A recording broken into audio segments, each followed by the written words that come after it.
This is Euronews Tonight. Here are your top stories. British Prime Minister Boris Johnson says he didn't realise he was breaking his own COVID rules by holding a gathering during lockdown. The leader of the opposition Labour Party calls his statement a joke. The battle for Donbass, Russia launches a massive new offensive in the east of Ukraine, aiming to capture the country's industrial heartland. Ukrainian forces dig in for a last stand in Mariupol. Soldiers and civilians remain inside Europe's largest steel plant as Russian forces tell them to surrender. And here in the Cube, we look at the Russian news outlets still standing despite the Kremlin's crackdown on independent media. I'm Helena Humphrey. It is good to have you with us. British Prime Minister Boris Johnson has just formally apologised once again to MPs in the House of Commons for breaking COVID-19 rules. The Prime Minister told Parliament he was sorry for attending the gathering, but repeated his assertion that it never occurred to him that the gathering on his birthday would be regarded as a party. That on the 12th of April, I received a fixed penalty notice relating to an event in Downing Street on the 19th of June 2020. I paid the fine immediately and I offered the British people a full apology. And I take this opportunity on the first available sitting day to repeat my wholehearted apology to the House. That it did not occur to me then or subsequently that a gathering in the Cabinet room just before a vital meeting on COVID strategy could amount to a breach of the rules. Well, the leader of the opposition, Keir Starmer, hit back at the PM's latest apology, saying he was dishonest and a joke. He said that Boris Johnson was toxic and dragging his ministers down to the bottom with him. What a joke. Even now, as the latest mealy-mouthed apology stumbles out of one side of his mouth, a new set of deflections and distortions pour from the other. But the damage is already done. The public have made up their mind. They don't believe a word the Prime Minister says. They know what he is. Well, we can go straight over now to our reporter in London, Vincent McAviney. Vinny, what did the Prime Minister have to say and how did it go down?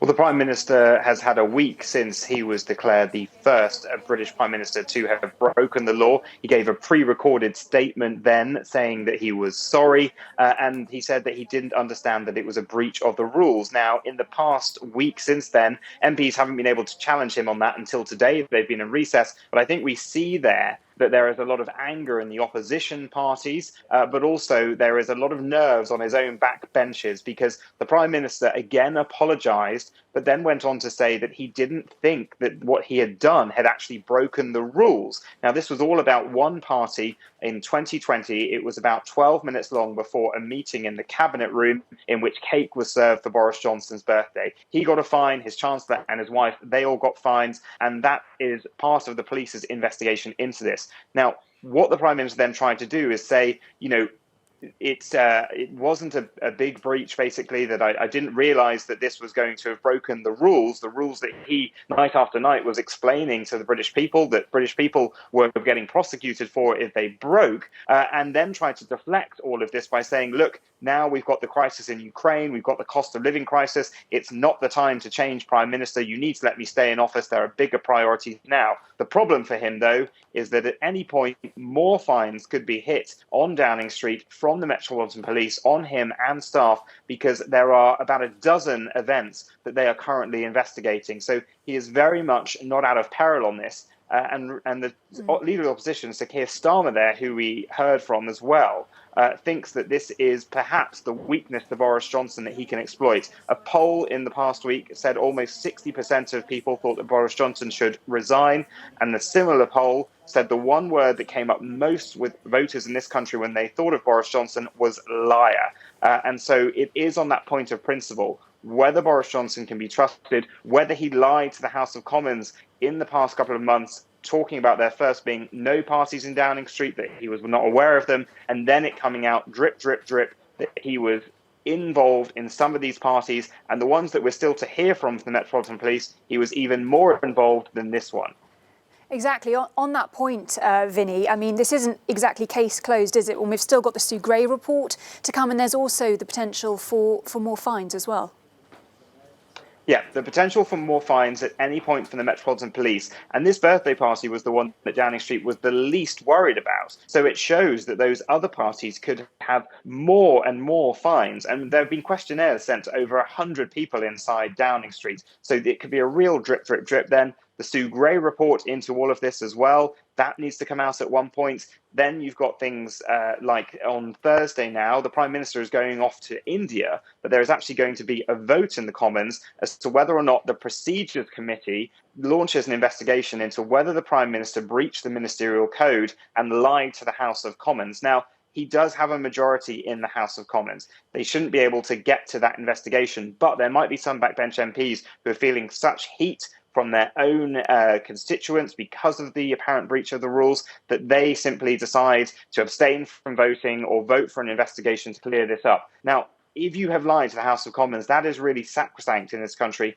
and it would normally mean that the Prime Minister needs to resign. So he is still not out of the woods, and we will see in the coming days. He's got a meeting tonight with his own MPs, which is a, quote, clear the air meeting, whether or not he can do enough to convince them, because I have to say, the House of Commons is a pretty raucous place. When Sir Keir Starmer got up and spoke there, talking about an example of a man who wasn't allowed to go to his dying wife in hospital, who obeyed the rules, they then obeyed the rules with only 6 people at the funeral, there was a real hushed silence in the House of Commons, and particularly that line from Sir Keir Starmer, that all of those who get too close to Boris Johnson always get their careers torn down as well. And that's part of the thing for Conservatives. Rishi Sunak, the Chancellor, behind the Prime Minister in that footage on screen now, he also completely unexpectedly got hit by a fine for this incident. And because of other things to do with the cost of living crisis and his tax status, he is also now not seen as a viable alternative. So there's a lot of soul searching to do for the Conservatives, whether they do risk trying to replace him, but who would succeed him,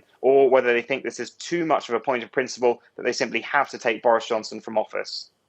All right, Vinny, I expect we'll be talking about this again. Vincent McAviney in London, thanks a lot. Ukraine's President Volodymyr Zelensky says that Russia's long-awaited assault on eastern Ukraine is now underway. Russia's defense ministry says that missiles have hit over 1,000 Ukrainian targets since Monday night, and Kyiv estimates around 70,000 Russian troops are taking offensive positions in Donbass. A spokesperson for Ukraine's armed forces says that Moscow focused on breaking through the defense in Luhansk and Donetsk. Well, in the first significant victory of its eastern offensive, Russian forces have captured the town of Klemina in Ukraine's Luhansk region after 3 days of fighting. Local authorities say that control of the town has been lost and that street battles were ongoing in surrounding areas after Russian troops launched an attack from all sides. Russia has now inched closer to the strategically important city of Kramatorsk, which serves as the center of Ukrainian-controlled Donbass. The regional governor of Luhansk said Ukrainian forces were taking up new positions and urged residents in Donbass to leave immediately. Meanwhile, in the besieged southeastern port city of Mariupol, Russia told soldiers to lay down their arms as Ukrainian resistance reaches a critical stage. Moscow repeated claims that Ukrainian troops who agree to surrender will be spared. Similar demands have previously gone unanswered, but Russia reportedly opened a humanitarian corridor around the Azovstal steelworks for those who want to leave. Experts estimate that around 22 Russian battle groups now surround the devastated port city. Well, closely following the latest developments in Ukraine for us is our correspondent Sasha Vakulina. She joins me now in the studio. Sasha, that deadline in Mariupol has come and gone. We've got soldiers, civilians sheltering with the soldiers in that steel plant there in Mariupol.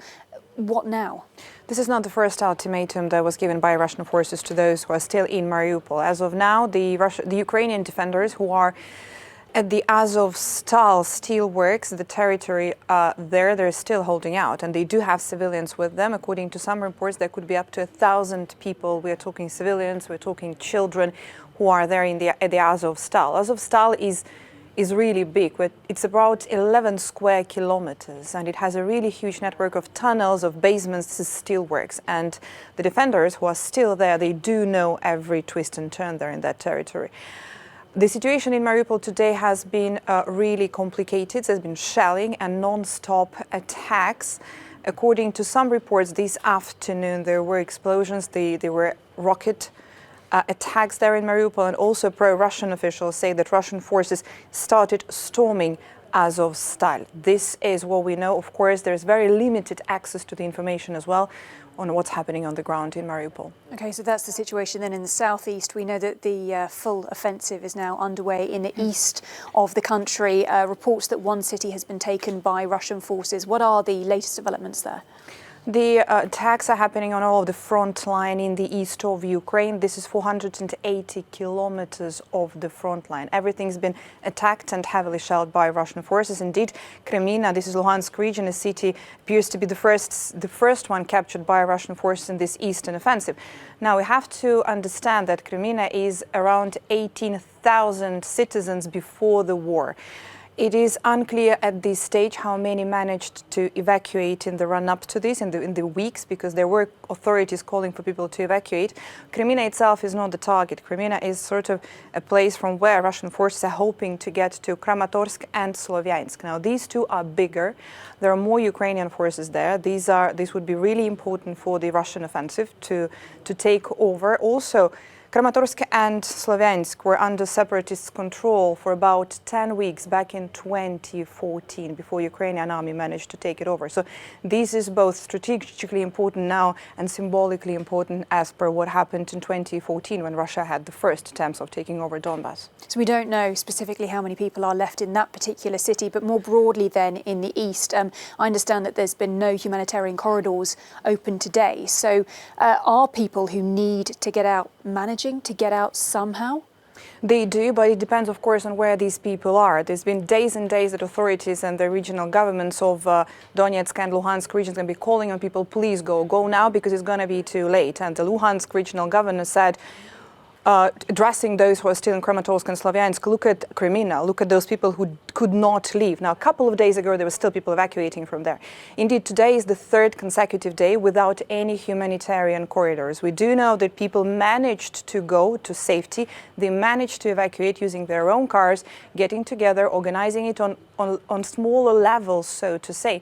But humanitarian corridors are also very important because not only they evacuate people in a more of regular and good way, but also it's about bringing the humanitarian aid to those regions, to the places and to the people who cannot evacuate for different reasons.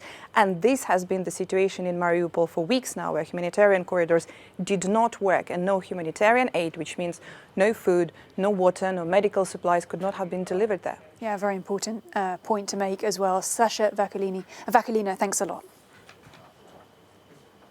Well, still to come, Emmanuel Macron and Marine Le Pen are set to go head-to-head in a televised TV debate tomorrow. Our correspondent will be bringing you up to date with the issues they're likely to clash over. That's after the break.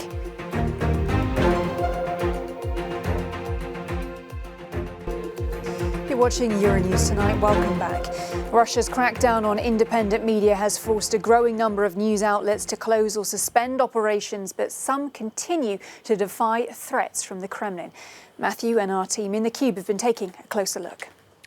Well, Helena, Moscow's continued crackdown on so-called fake news about the war in Ukraine has left Russian citizens with little to no access to the outside world. In addition to blocking a number of social media platforms like Facebook and Instagram, Russia has also tried to curb the influence of independent newspapers. Just 2 days after the invasion of Ukraine began, the Russian state media watchdog sent a warning notice to a number of newspapers and independent news organizations. This included Novaya Gazeta, the Echo of Moscow, and Media Zona. Now, this notice meant that a lot of these people not had to focus on their reporting on the war, but even calling it a war at all, because that goes against the Kremlin's narrative that this is a, quote, special military operation in Ukraine. And as a result of this, a number of those independent newspapers were forced to close down or suspend their coverage, including Novaya Gazeta, whose editor-in-chief last year shared the Nobel Peace Prize. This then seemingly signaled the end of free media and uncensored news in Russia.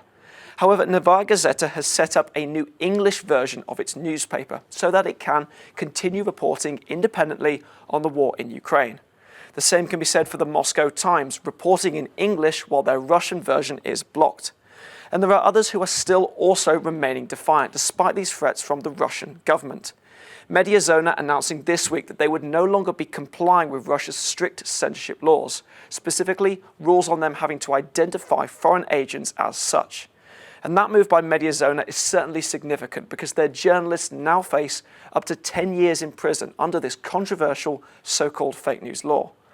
Russia's efforts to curb information have certainly resulted in the spread of pro-Kremlin propaganda. But Helena, with stances like Novaya Gazeta, Mediazona and others, their efforts to gain complete control about the war narrative in Ukraine are still a long way off. Well, certainly astonishing bravery there in the name of journalism. Matthew, thanks a lot for looking into that story. Well, it is just 5 days to go until the second round of voting in the French presidential election. In the latest opinion polls, well, they have President Macron slightly extending his lead over his challenger Marine Le Pen by between 7 and 12 percentage points. The pair will face each other on Wednesday in a televised debate, which is being seen as a crucial arena to try and sway voters. Well, for more on the French presidential elections, we can go straight over to our international correspondent, Annelise Borges, who is in Paris for us tonight. Good to see you, Annelise. What are the main issues that we should be watching for in this debate tomorrow, and how influential can these debates actually end up being? Well, that's a very good question. Some analysts believe that this debate is not going to change much, that it's too late in the game, that minds have already been made, while others believe that a face-off like this between Marine Le Pen and Emmanuel Macron could indeed count, especially in view of what many here perceived as a very short campaign and a very superficial one. That's what I heard from many voters who told me that the focus was elsewhere, that the war in Ukraine was basically dominating headlines and the debates, and that there were more important issues being played out than the presidential vote. Now they will have a chance to hear from the last two candidates in this race and actually focus on their programs, on their plans, on their vision for France. Marine Le Pen, the leader of the far right, is certainly taking this very, very seriously. She took the day off. She's also not going to participate in any events tomorrow. Her team have been saying that they want her well rested and ready to face the French president. Of course, Marine Le Pen, who delivered a very, very poor performance in the same exercise 5 years ago against the then first-time candidate Emmanuel Macron. She did release a video, a 7-minute video earlier today, talking about her love for France and how ready she is to govern this country. All right, Annelise, but what about for voters who don't want either of them? What about people who voted for Mélenchon, the third-placed candidate? When it comes down now to this final runoff, where are they likely to put their votes? Yes, another very interesting question, because voters, Jean-Luc Mélenchon was actually a very, very big surprise here in France. 8 million people voted for him. That's 22% of the electorate. I'm now in Saint-Denis, a suburb in the north of the French capital, and over here more than 60% of the votes were cast for Jean-Luc Mélenchon, and people here have been telling me that they are basically stuck between a rock and a hard place now. I've actually heard from many voters here saying that it's a choice between the plague and the cholera, that neither of the candidates present a viable option for them. Of course, their programs are drastically different than that of Jean-Luc Mélenchon, the leader of the far left. Many here have been talking about abstention or casting a blank ballot. That is actually one of the findings of a research conducted between members of Jean-Luc Mélenchon's party. Within the party, they say 60% of those supporters are going to cast a blank vote or abstain from the vote on Sunday. But there's still 40% of the vote there to actually be directed one way or another. What is going to be interesting to see is how well both candidates talk to these people about what is important to them. Purchasing power is a big issue here in this suburb, but also in other parts of France that voted for Jean-Luc Mélenchon.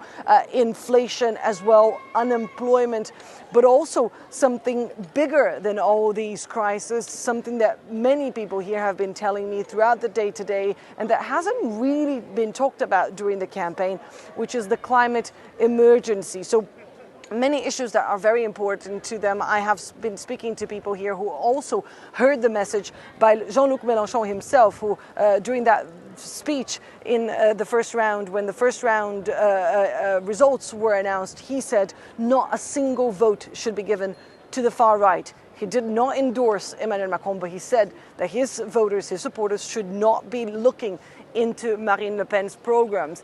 Many people here now saying that it's up to the French president, Emmanuel Macron, to show them that there is reason to believe that they can have a place in his program over the next 5 years. All right, well, we will find out in less than a week. For now, though, reporting our international correspondent, Annelise Borges in Paris. Thanks a lot, Annelise, for your company. Greece's tourism industry had been anticipating a swift return to a normal summer season following 2 years of COVID disruption. Katie Dartford reports now. Greece is optimistic that this year's tourist season will be stronger than ever. Despite the war in Ukraine, mounting prices and the loss of hundreds of thousands of Russian visitors. Its strategy to start the tourist season earlier seems to work, according to Greece's tourism minister. And Google searches for Greece have also increased significantly from countries such as the United Kingdom and Germany after a significant drop during the first 10 days of the war. I also thought maybe it's not good to travel, but we had so difficult 2 years behind us now, and we said we need to go. We need to do something special for us. And we still, with our thoughts with the Ukrainian people, but we had to do something for us this time. Entrepreneurs who have suffered during 2 years of the coronavirus pandemic are hoping this year will mark the start of a recovery.